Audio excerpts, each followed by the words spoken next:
Imagine your father leading you to an altar before you've even learned to braid your own hair. Imagine your dolls packed into a trousseau, not as toys but as part of your wedding dowry.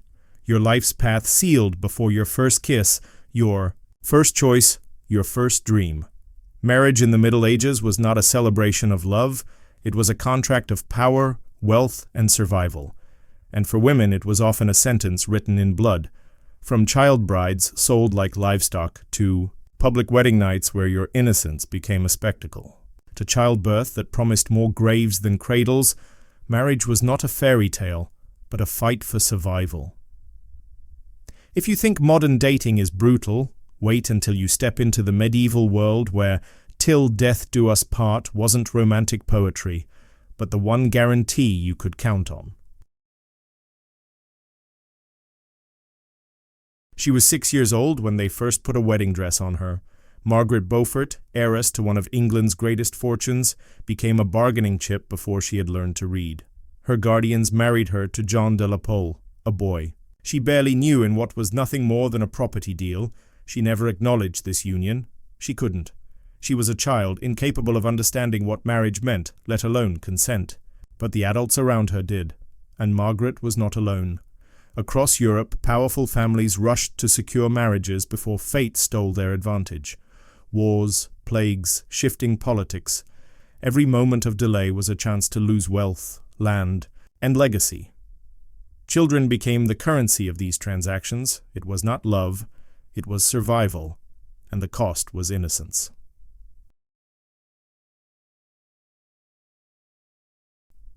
But what happens when survival means being forced into a wedding bed before you've even finished childhood? At 12 years old, Margaret was sold again, this time to Edmund Tudor, a man twice her age. Technically, church law encouraged waiting until 14 for consummation, but Edmund did not wait. Within months, the child bride was pregnant, her body straining under a burden it could not bear. Margaret's story is shocking but not unique. Isabella of Valois, daughter of France, was married off at 6 years and 5 days old to King Richard II of England. Her dowry included silver, doll furniture. Her very toys were absorbed into the machinery of power. Parents were not villains in their own eyes. They acted like desperate gamblers, cashing in daughters before politics or plague erased their fortunes. But desperation did not make the reality any less cruel. Childhood was stolen, sacrificed at the altar of dynasty. And if you think marriage, ceremonies were sacred, private, or romantic, you're about to discover the most humiliating ritual of all. By the way, if you've made it this far without subscribing, you're doing exactly what medieval parents feared most: waiting. Too long. Don't gamble like they did. Subscribe now, so you don't miss the rest of this nightmare journey through medieval marriage. The feast is over, the music fades, and the bride is trembling. But instead of being left alone with her husband, the crowd follows. The medieval wedding night was never private. It was theater. The bride's friends, often older women, stripped her down, combed her hair, and slid her beneath the sheets. On the other side, the groom endured the same preparation from his companions: laughter, advice, teasing, all while the couple's dignity unraveled. Then came the ritual that blurred the sacred with the grotesque, the bedding ceremony. A priest entered, blessing the marriage bed with prayers for fertility. Friends lingered, throwing stockings at the couple as if a game could ease the weight of what was expected next. This wasn't intimacy. It was performance, humiliation dressed in tradition, and for the bride, often a child, it was the public end of innocence. But some weddings went even further, demanding proof that no curtain could hide.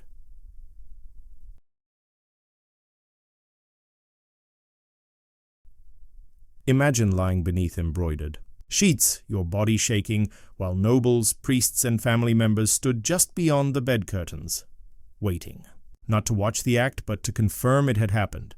For high-stakes marriages, consummation was more than a private matter.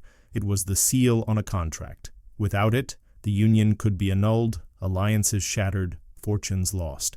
And so, witnesses remained, listening, waiting for evidence that duty had been fulfilled. Margaret of York's 1469 wedding to Charles the Bold became a documented spectacle, with courtiers recording every detail. It was not about passion, nor about two young people beginning a life together. It was about politics, bloodlines, and power, the couple's bodies reduced to instruments of dynastic survival. Even kings grew weary of this ritual. Charles I of England would one day bar his chamber doors, refusing the intrusion. But for centuries, countless brides had no such power, and what awaited them after this night was far more dangerous than humiliation. It was the deadliest role of all, motherhood. If you're watching without subscribing, you're doing worse than a medieval bride. You're entering the bedchamber with no witnesses at all. Click subscribe now because the real nightmare, childbirth, is about to begin in the next part. Margaret Beaufort was barely 12 when her husband, Edmund Tudor, left her with child. 7 months pregnant, she made a bitter winter journey after his sudden death from plague. Her small frame, scarcely developed, was expected to carry a dynasty. On January 28, 1457, her body split under the weight of labor. The confessor who recorded her ordeal described it as a miracle that a child could emerge from so little a personage. Margaret survived. But survival came at a cost. Her body was permanently scarred, and she would never bear another child. One traumatic birth had decided the course of the Tudor dynasty and her life. But for most women, there was no miracle. Because for 1 in 3 medieval women, childbirth ended not with a cradle, but with a coffin. Every pregnancy in the Middle Ages was Russian roulette. Infection, hemorrhage, obstructed labor. Words unspoken then, but lived through with agony.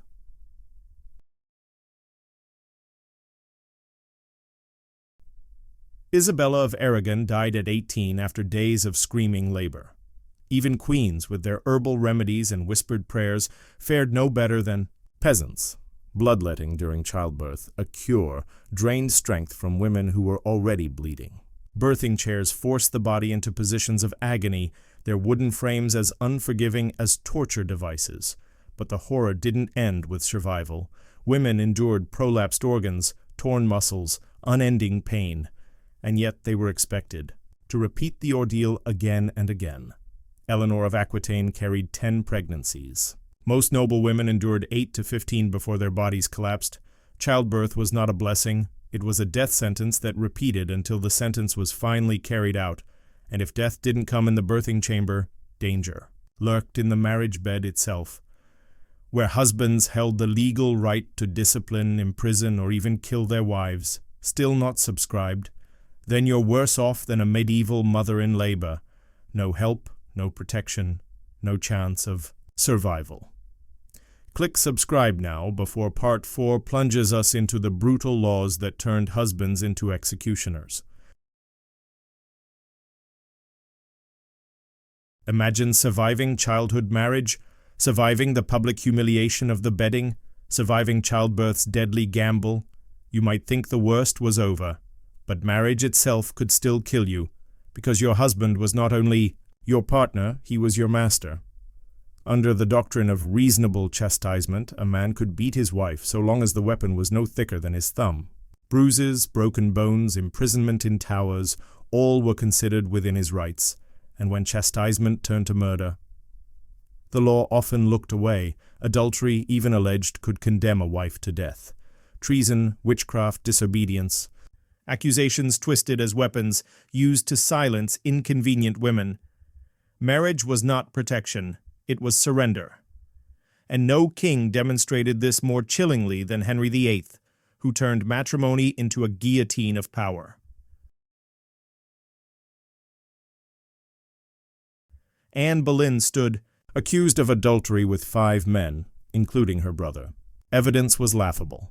But Henry VIII needed an heir, and medieval law made a wife's alleged betrayal treason. On May 19, 1536, the sword fell, and her marriage ended in blood. Catherine Howard, barely 19, followed her to the block. Their deaths were not betrayals of the law, they were its fulfillment, and they were not alone. Eleanor Cobham, Duchess of Gloucester, was condemned to lifelong imprisonment for political inconvenience. Husbands armed with church doctrine and royal Courts could dispose of wives like unwanted property.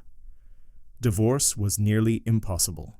Annulments required humiliating proof of non-consummation, sometimes verified by public examinations of the wife's body. For most women, there was no escape. Marriage was a cage locked by law, and husbands held the only key.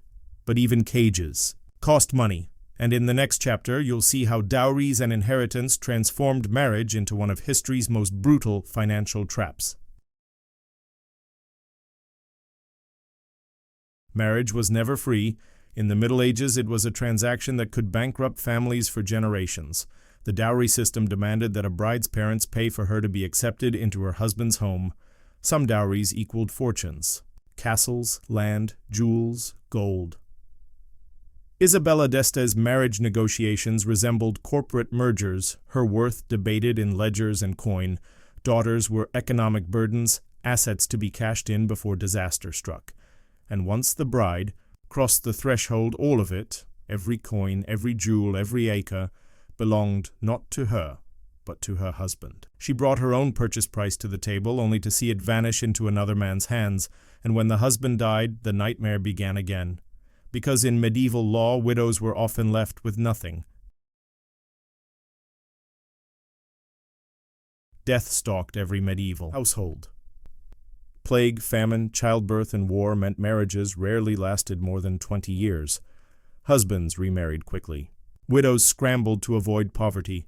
Some women became serial wives, outliving 3 or 4 husbands, their lives a grim carousel of mourning and remarriage. Others had no such luck, forced into convents not by devotion, but by desperation. Even weddings acknowledged the inevitability. Priests blessed couples not only for union, but for death, preparing their souls for the funerals that would come far too soon. Marriage was not a sanctuary, it was a revolving door, where survival depended on finding the next partner before. Hunger or disgrace set in, and so "till death do us part" was not romance. It was a promise the grave always kept. Childhood stolen, innocence displayed, motherhood turned lethal, marriage twisted into law and ledger. This was the medieval nightmare of matrimony. And if you think your dating life is rough, remember this. In the Middle Ages, even survival was a luxury. If you've watched this far without subscribing, you've endured the whole ordeal in silence. Don't leave this story voiceless. Subscribe. Now, and let history's lessons remind us just how much worse love once was.